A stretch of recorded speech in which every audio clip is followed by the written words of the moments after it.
Oke, baik, kali ini kita ketemu lagi di praktikum dan kali ini kita bahas untuk praktikum di 237 yaitu navigate di iOS ya. Kita buka dulu, double klik, kemudian kita minimize. Nah, oke, dia akan membuka file latihannya ya, simulasinya. Nah, pertama kali Anda buka, biasanya kalau komputernya terkoneksi internet akan ditanya, Anda mau menggunakan user login yang sudah ada di NetAcad atau pilih guys ya. Saat ini saya pilih guys login aja. Kemudian dia akan membuka browser, kita minimize ya. Biarkan, dan di sini nanti ada count ya, time count ya. Di sini ditunggu sampai selesai. Kecuali Anda pakai user login mungkin lebih cepat ya kalau sudah terdaftar di NetAcad.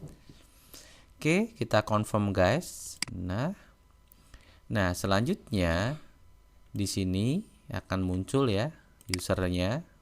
Pilih aja guys, oke, yes. Nah, kemudian kita tata dulu untuk lembar kerja kita untuk kali ini ya. Ini ada PC dan ada suite, ada PC 1 dan ada suite 1. Kita tata dulu. Nah, biar lebih mudah. Nah, di sisi kiri saya kasih topologinya, di sisi kanan saya kasih instruksinya buat ngapain atau disuruh ngapain, teman-teman ya. Oke. Selanjutnya nanti kita identik untuk penataannya seperti ini ya. Jadi di sisi kiri adalah topologinya, di sisi kanan adalah instruksinya biar dua-duanya kelihatan. Kita suruh ngapain, kita bisa eksekusi di sini. Oke, kebetulan di sini gambarnya cuma ada dua ya, PC 1 namanya, dan suite 1 S1 namanya. Nah, yang pertama kali ini adalah mungkin kita masih mudah ya, yaitu navigate di iOS. Kita belajar untuk mengkonfigurasi terkait dengan yang ada di instruksi di sini ya. Oke, biar tidak terlalu lama. Yang pertama adalah ini teman-teman. Kita akan mengkonfigurasi kayak realnya. Jadi kalau teman-teman bisa searching, dilihat gambar real dari sebuah suite Cisco atau manageable suite itu cuman ada kotak, kemudian di bagian belakangnya ada berapa port dan ada konsol dan seterusnya. Nah, secara real tidak bisa dikonfigurasi dengan klik suite kemudian muncul, itu tidak bisa ya. Nah, di klik ini di blok. Karena memang di suite atau di router tidak ada monitornya sama sekali. Kita membutuhkan device baik PC atau laptop untuk mengaksesnya, untuk mengkonfigurasinya. Biasanya sih pakai laptop ya, yang mudah-mudah dibawa, kemudian dia menggunakan kabel konsol dan seterusnya. Nah, hari ini, tetapi kadang ini besok kita bisa klik switch-nya untuk CLI untuk konfigurasi. Itu hanya untuk memudahkan saja. Tetapi realnya tidak bisa seperti itu. Realnya kita harus pakai laptop, koneksikan, baru masuk, baru kita konfigurasi. Nah, hari ini kita bahas itu teman-teman. Jadi next kalau ada ujian kayak gitu, kalau di blok switch atau routernya, maka caranya dengan kabel konsol atau telnet atau SSH atau remote ya namanya ya. Oke, kita lanjutkan di bagian instruksi di sini ya. Instructionnya part 1 adalah establish basic connection ya. Kita membuat sebuah basic connection untuk mengakses CLI-nya ya, dari switch. Ini namanya switch ya. Yang pertama, step 1 yaitu connect PC 1 ke S1 atau switch 1 menggunakan kabel konsol. Nah, kita tinggal klik di bagian koneksi, gambar connection ya, simbolnya, klik di sini. Kemudian silahkan teman-teman cari di bagian kabel konsol. Karena kita sudah tahu, maka yang warnanya ini ya, Tosca ini. Dan di bawahnya otomatis terlihat ya, tulisannya konsol gitu ya. Kemudian klik yang ini, yang kabel konsol itu tadi, kemudian Anda klikkan ke PC. Ini sudah simbol kabel, klik ke PC. Kemudian pilih RS. RS itu adalah koneksi serial dari PC ya, RS232. Klik, kemudian koneksikan ke switch. Klik ke switch, pilih, ini kan portnya simbol port UTP ya, ini sama ya. Tapi ada yang fast Ethernet, ada yang Giga Ethernet. Nah, pilih yang konsol. Nah, di sini. Jadi portnya sama semua, seperti UTP semua, tetapi konsol. Nah, teman-teman kalau perhatikan ketika kita pilih tabel konsol, yang di sini pakai serial, yang di sini pakai UTP. Secara fisik kabel konsol, sayang kita masih daring, secara fisik kabel konsol memang satu ujungnya adalah serial yang masuk ke laptop atau masuk ke PC, yang UTP masuk ke konsolnya switch, ya. Jadi ujungnya memang berbeda. Nah, di sini singkatnya sudah kita lakukan, yang klik connection dan seterusnya. Nah, sudah saya ringkas tadi biar lebih cepat teman-teman memahaminya. Jadi, kalau mau baca persatunya boleh ya, tetapi singkatnya adalah, mungkin saya ulangin ya. Saya klik di simbol ini, silang dulu, delete, klik, kemudian saya klik di sini. Nah, simbol silangnya masih ada untuk menghilangkan escape. Nah, sampai simbolnya jadi panah. Kita ulangi ya. Ini kan disuruh menghubungkan pakai kabel konsol, maka kita pilih klik connection, pilih kabel konsol. Karena kabel konsol satu ujung serial, satu ujung UTP, yang serial klik PC atau laptop ya. Pilih RS ini ya, klik, kemudian satunya klik switch, pilih konsol. Nah, mungkin ada perhatian teman-teman, di sini ada fast Ethernet, Giga Ethernet dan seterusnya. Nah, perlu diketahui nanti bedanya ya. Sementara kita pilih konsol dulu, klik. Nah, kalau ini sudah terkoneksi nih teman-teman. Ini sebenarnya kalau konfigurasi realnya kayak gini nih, basic connectionnya. Nggak bisa kita langsung klik switch, harus ada end device yang terhubung dan kita baru config via end device ini tadi. Oke, selanjutnya kita masuk ke step 2 ya, yaitu establish a terminal session with S1. Nah, selanjutnya gimana Pak kalau sudah kabelnya tertancap di PC dan switch? Selanjutnya Anda bisa masuk PC-nya atau laptopnya. Kemudian pilih desktop ya, kemudian pilih terminal. Nah, ini pada simulasi, Pada realnya, teman-teman memang kadang membutuhkan software yang namanya mungkin salah satunya adalah PuTTY ya. Nah, kalau realnya kita pakai laptop, pakai PC, silahkan buka PuTTY-nya, kemudian ada connection serialnya. Nah, hampir sama seperti itu. Nah, di sini singkatnya tadi ya, desktop, kemudian terminal, kemudian ini bit per second-nya sekian dan seterusnya, tinggal di OK saja. Nah, otomatis muncul desktop atau tampilan dari PC 1, tetapi ini adalah konfigurasi yang ada di dalam switch. Nah, ini ya. Kemudian kita enter. Di dalam ini kita enter. Nah, ada ya S1 kemudian simbol lebih besar ya. Atau ini biasa disebut sebagai user mode atau execute mode. Ya. Nah, pada di sini kita belum bisa banyak konfigurasi. Nah, mungkin lebih mudah adalah kita sebut adalah user mode yang lebih enak ya. Oke. Nah, disinilah nantinya dari PC 1 kita bisa mengkonfigurasi switch 1 di sini, teman-teman. Jadi nggak bisa langsung ke switch 1, harus lewat end device. Oke. Selanjutnya kita masuk. Nah, ini sudah sampai sini ya. Klik PC 1, desktop, terminal dan seterusnya. Kita sudah melakukan hal ini. Selanjutnya kita masuk ke step 3. Nah, kita masih bertahap nih di sini ya. Nanti sampai terbiasa untuk mengkonfigurasi. Nah, ini yang tadi saya sebutkan ya, user exec mode atau mungkin user mode lebih mudahnya. Nah, dengan simbol yang ini nih. Nah, ada ini simbolnya. Pada simbol ini, tadi saya sudah singgung bahwa kita bisa mengkonfigurasi atau bisa menampilkan sesuatu config di situ, tetapi masih terbatas. Ya, masih terbatas. Sebagai contoh adalah kita klik tanda tanya di sini ya. Di keyboard silahkan Anda tanda tanya, shift tanda tanya. Oh, belum masuk. Nah, ini shift tanda tanya. Nah, ketika saya shift ada tanda tanyanya, maka akan muncul perintah-perintah apa saja yang bisa dieksekusi pada mode ini. Ya, pada user execution mode. Terbatas masih 1, 2, 3, 4, 5, 6, 7, 8, 9, 10, 11, 12. Ada 12 paling tidak. Ya. Jadi itu perintah-perintah yang bisa dieksekusi atau bisa dikerjakan pada mode di user execution mode. Di sini dengan simbol ini ya, lebih besar itu tadi. Nah, karena kita sudah masuk di dalam suite, maka kita perlu explore yang lainnya, ya. Contoh, misalkan di sini ada T. Maksudnya apa, Pak? Kita ketik di sini ya, T. T. Maksudnya apa, Pak? Kemudian kok ada tanda tanyanya? Artinya tanda tanya itu help, bantuan.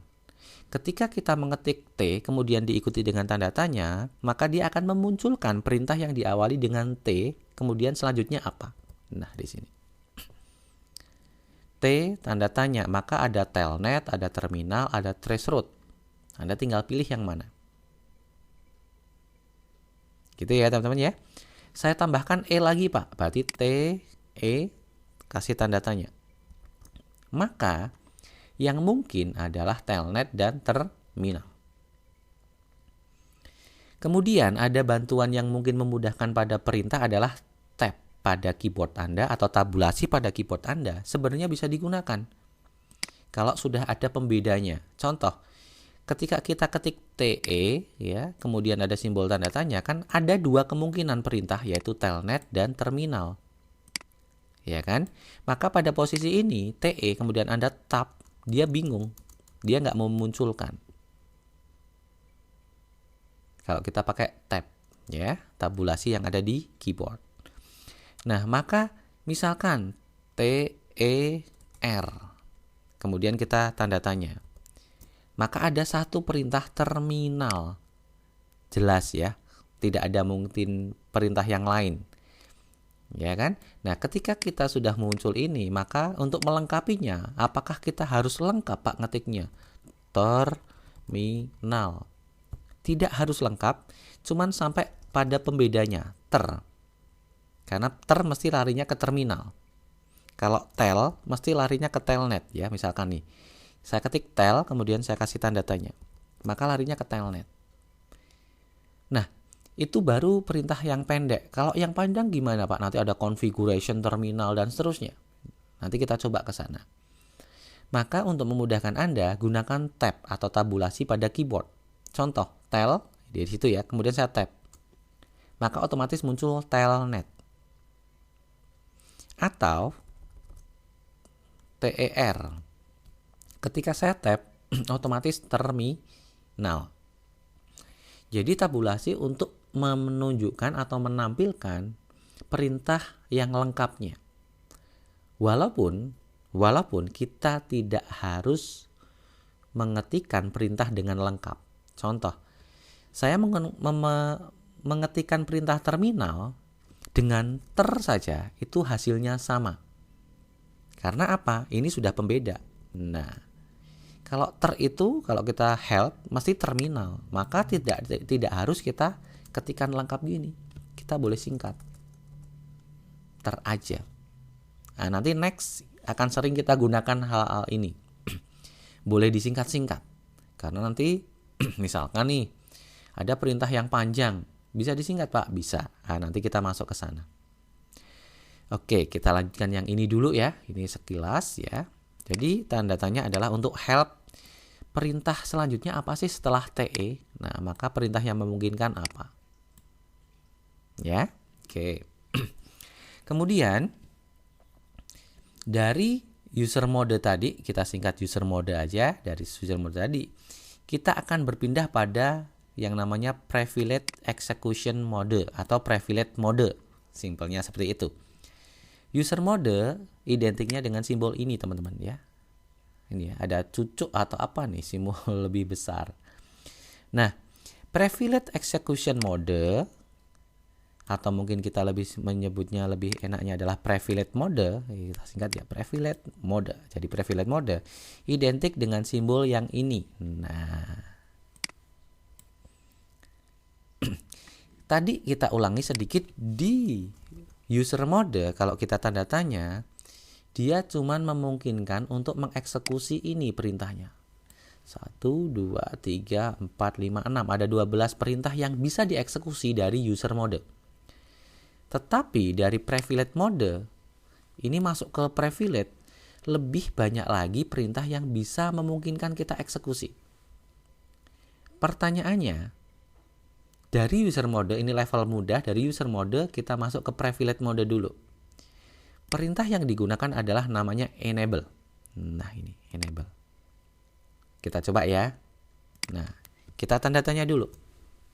Ada kan di sini ya, enable yang ini ya. Kita tanda tanya dulu. Ada dua kemungkinan, enable atau exit. Ya kan? Kalau en kita kasih tanda tanya, mesti enable.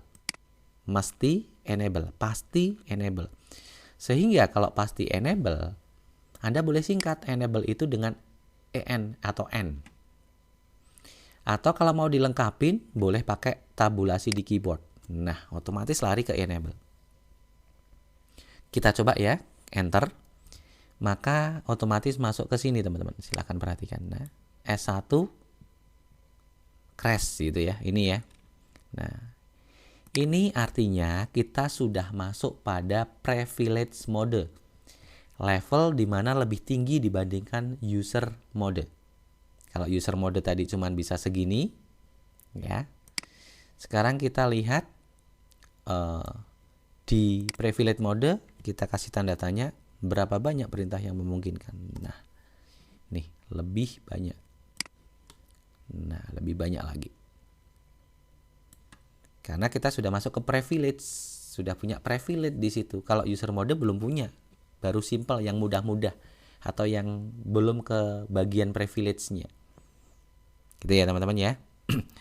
Kemudian kita exit dulu di sini, exit. Nah, saya ingin membuktikan ini dari user mode ya. Dari user mode belum ada passwordnya, nanti kita next akan masuk ke materi itu. Switch 1 masuk ke user mode. Tadi kita makanya enable ya untuk masuk ke privilege mode. Kita exit. Dengan cara yang sama saya singkat cuman en. Kenapa? Ketika identik en itu identiknya mesti enable. Jadi en aja singkatnya. Ya, kita enter, hasilnya sama. Jadi Anda boleh singkat atau boleh lengkap. Ya, mana yang lebih mudah. Nanti kalau sudah terbiasa, teman-teman saya yakin lebih suka menyingkatnya daripada mengetik lengkap. Gitu ya. Misalkan show apa? Show itu kalau diketik SHOW, disingkat SH, gitu bisa ya. Nanti next kita akan ke sana. Oke, saat ini kita sudah masuk ke privilege mode ya. Kita masuk ke sini. Nah, dari user mode ke privilege mode, selanjutnya kita masuk ke namanya global configuration mode. Global configuration mode. Caranya gimana Pak? Caranya dari posisi ini privilege mode, perintahnya adalah configure terminal. Ya, oke, saya ketikkan perintah lengkapnya ini. Configure terminal. Oke, secara simpel saja ini kita enter ya. Kita enter dulu. Nah, masuk pada ini config. Nah, posisi inilah yang disebut sebagai global configuration mode. Oke, teman-teman perhatikan bedanya. User mode, ini user mode, simbolnya ini. Privilege mode, simbolnya kayak gini, ya, karena ada levelingnya. Kemudian global configuration ini.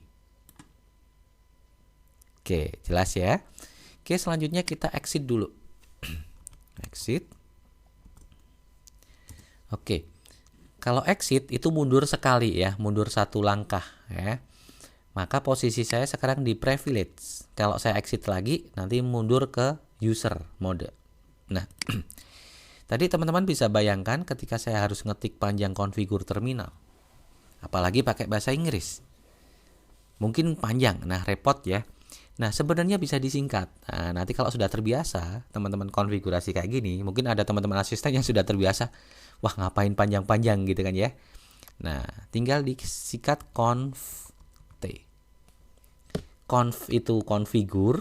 Nah, dengan cara yang tadi sudah saya jelaskan bahwa ini karakternya harus ada pembedanya. T-nya itu terminal. Kalau kita enter, hasilnya sama, masuknya ya. Perintah ini bisa disingkat dengan perintah ini. Nanti kalau teman-teman sudah terbiasa, identik, udah otomatis tuh ya. Oke, gitu teman-teman. Oke, ingat-ingat user mode kayak apa, privilege mode kayak apa, global configuration mode kayak apa. Biasanya muncul di modul tuh, soal modul.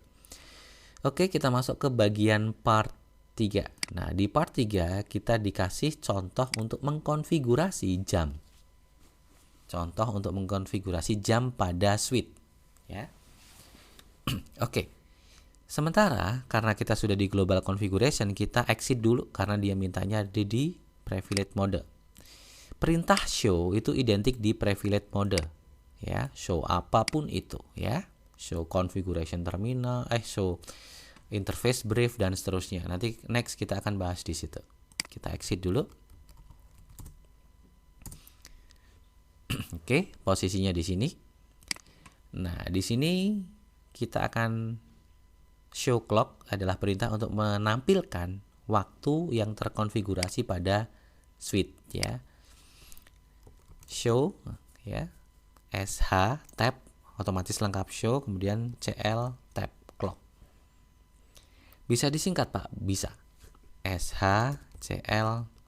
Jadi show-nya bisa disingkat menjadi SH. SH ini adalah show. Atau nah, CL ini sama. Kalau CL sudah identik dengan clock, berarti sudah bisa disingkat SHCL. Hasilnya sama.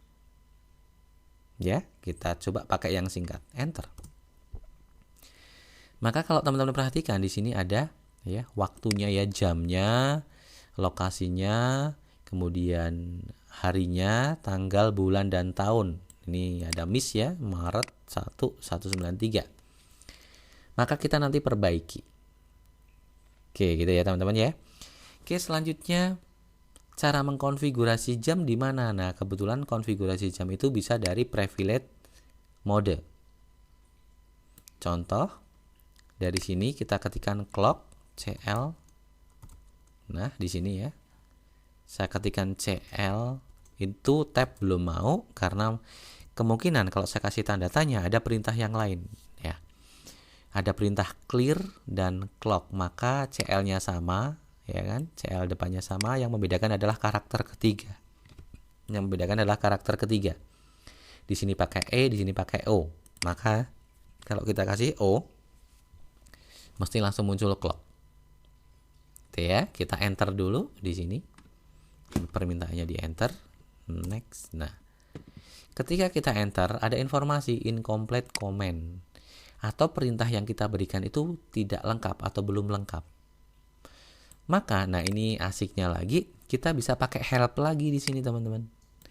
Helpnya tidak nempel. Karena apa? Contoh ya, CLO, kalau helpnya atau tanda tanya yang nempel, dia akan menunjukkan perintah kelengkapannya.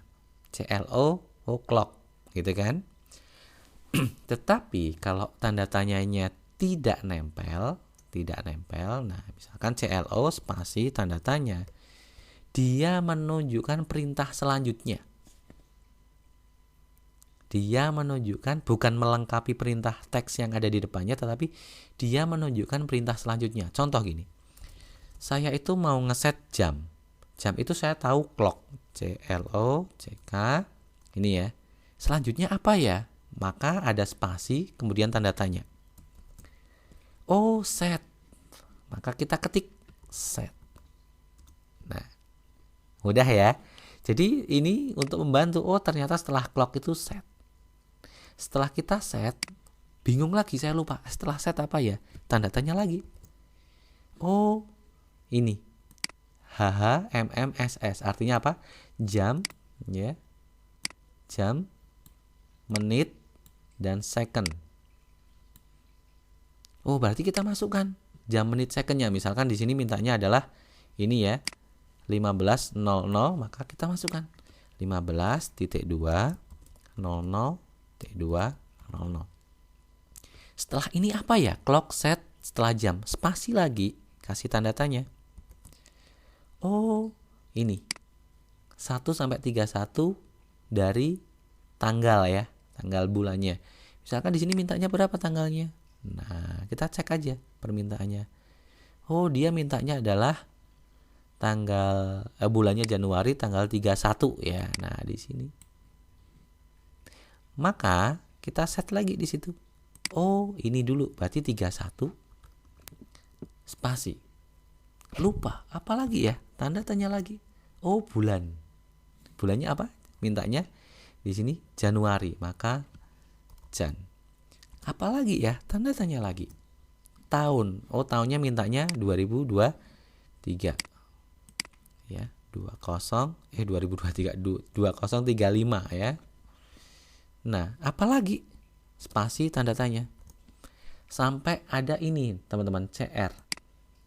Artinya apa? Ini sudah lengkap perintahnya. Tinggal eksekusi, tinggal enter saja. Loh, enak kan ya bantuannya ya. Jadi kalau kita lupa bisa gunakan bantuan tadi, tanda tanya, spasi tanda tanya. Oh, setelah ini perintahnya apa, kelihatan semua. Oke, kemudian kita enter. Nah, otomatis jam yang tadi maka sudah berubah. Yang tadinya berapa tadi? Ini ya. Sudah berubah. Kita cek di sini. Nah, pakainya show clock. Kalau mau lengkap ini ya kan. Kalau mau singkat SHCL gitu bisa ya. SHCL. Nah, inilah jam yang sudah tadi kita set ya. Nah, sudah sesuai teman-teman. Nah, itu contoh sederhana kalau kita ngeset jam. Next, kita akan ngeset yang lainnya terkait dengan router, terkait dengan switch, dan yang lainnya. Gitu ya. Jadi, ringkasannya tadi, jangan lupa, ada yang namanya user mode, ada yang namanya privilege mode, ada yang namanya global configuration mode. Itu ya. Kemudian ada simbol tanda tanya yang bisa kita gunakan CL kemudian menempel untuk menampilkan kelengkapan perintah, atau tanda tanyanya terpisah untuk menunjukkan setelah ini perintahnya apa. Kemudian gunakan tab untuk melengkapi secara otomatis perintahnya. CLO tab. Seperti itu teman-teman. Jadi itu untuk latihan hari ini. Nanti kita lanjutkan ke latihan yang lain di waktu yang berbeda. Oke, itu dari saya cukupkan.